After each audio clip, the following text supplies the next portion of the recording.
Hi everyone, Tammy here, Flannel Chick MTB. Welcome to my channel. So today's video is a little bit different. Since this channel really is all about stretching, pushing ourselves outside our comfort zone, facing our fears, and beginning to challenge a little bit about how I saw myself and how that was necessary for me to actually give myself permission to even try mountain biking. And so I want to talk today about this idea of pushing ourselves outside of the comfort zone, because I think sometimes there is this impression that in order to be pushing ourselves outside of our comfort zone, we need to be taking these epic acts of bravery and courage. We need to be scaling mountains, or we need to be doing things that are high risk or where the stakes are really high. And my experience has been that, in fact, pushing ourselves outside of our comfort zone as a practice really is a lot more simple than that. So I want to talk with you about that today and what that has to do with my wearing this very cute cap.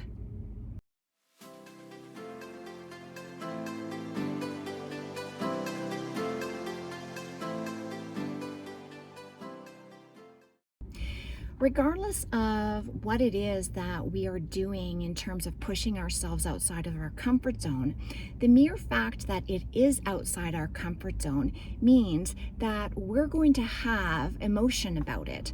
Maybe we're going to have nervousness or ambivalence or apprehension, maybe even fear. And because we are walking into uncharted territory, in pushing ourselves outside our comfort zone, it makes perfect sense that we would feel some angst about whatever it is that we're doing. But regardless of whether we're pushing ourselves outside of our comfort zone on our bike or in a situation where there might be a little bit of physical unknown or physical risk, or whether we're pushing ourselves outside of our comfort zone socially or emotionally, the feelings really are very similar. We feel like something is at risk. Either our physical safety is at risk, or how other people see us is at risk. Looking foolish might be at risk. Failing is at risk. Not knowing how to do something is at risk. Being rejected is at risk. So whenever we push ourselves outside of our comfort zone, it's really normal to have apprehension, to have angst about that. So one of the ways that I think about growing a muscle around courage and bravery is that we actually have to find ways to practice being brave, to practice being courageous on a regular basis.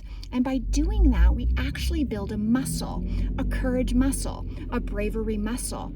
And we teach ourselves that despite being fearful or despite being anxious or despite being uncertain, we can still take action and we can cope with whatever consequences result from taking that action.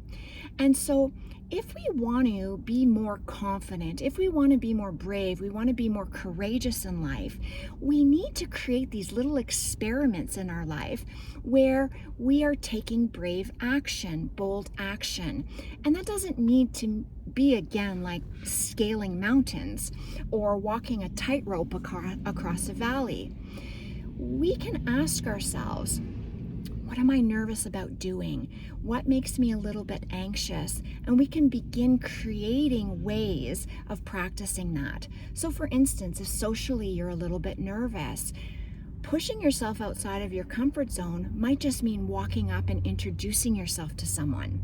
If you're nervous about speaking in public, that might mean agreeing to give a presentation at your next team meeting.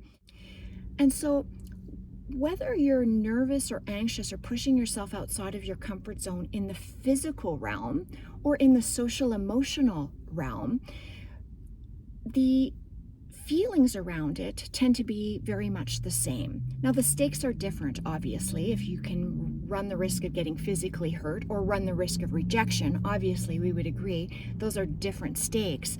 But regardless, the feeling of apprehension, the feeling of nervousness, the feeling of dread when we put ourselves in a novel situation and ask of ourselves to do something that we're fearful of or that we're anxious of. And so today's video, I just wanted to talk about this because as we're moving into the bike season in the next couple of months, I'm going to be asking myself to do some things in the physical arena that are going to be frightening and scary for me. And so I need to prepare myself in terms of building muscle, courage muscle, bravery muscle. And how do I do that outside of the mountain bike season? And that's what brings me to this cap.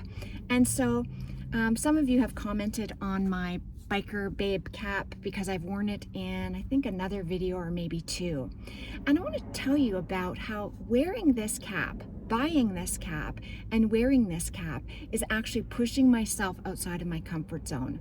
So when I saw this cap online, Dirty Jane, by the way, I loved it. I love that it was black. I love black. And I love that it was pink. Love pink.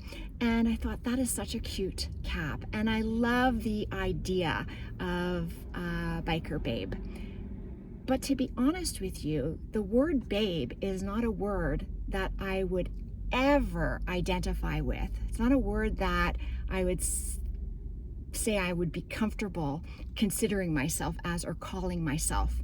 And so, although I really liked the cap, I was like, oh, I don't think I would want to wear that. I think I'd be self-conscious wearing that. And so I bought it. And I'll be honest with you, every single time I wear it and I'm walking down the street or I'm at a bike event or I'm out about in public, I still feel a little self-conscious about the Biker Babe. But that's okay, because this is about stretching how we see ourselves and beginning to play with all these ways that we have determined ourselves to be in the world up till now. And so in previous videos, I've talked with you about how I really didn't identify myself as a mountain biker. There were a lot of things about how I perceived mountain biking and how I perceived myself that didn't seem to jive. And so that in the early days of mountain biking, one of the biggest obstacles for me outside of the physical domain of learning to mountain bike was actually this idea I had about myself and this perception I had about what it took to be a mountain biker and reconciling the gap between those two things. And so today's video, I just want to leave you with this to think about. In what ways do you want to stretch in terms of how you see yourself? And in what ways can you begin to practice bravery and courage? Because whether you build bravery or courage in the boardroom by giving a presentation, by walking up to someone socially and introducing yourself and having a conversation, the bravery muscle and the courage muscle are the same. They're the same muscle that you're going to want to draw upon when you are progressing on your mountain bike. When you're asking yourself to do something on your bike that is outside of your comfort zone, that you're nervous about, that you're fearful about, that you're anxious about. And so it doesn't matter how you develop that muscle.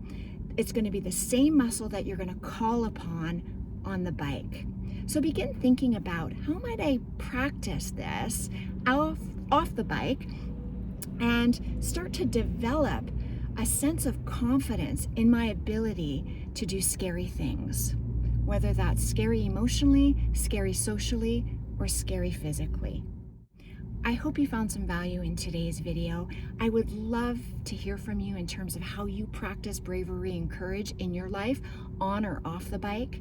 Leave a comment below. Please like this video, and if you haven't done so already, hit subscribe. Happy riding, everyone.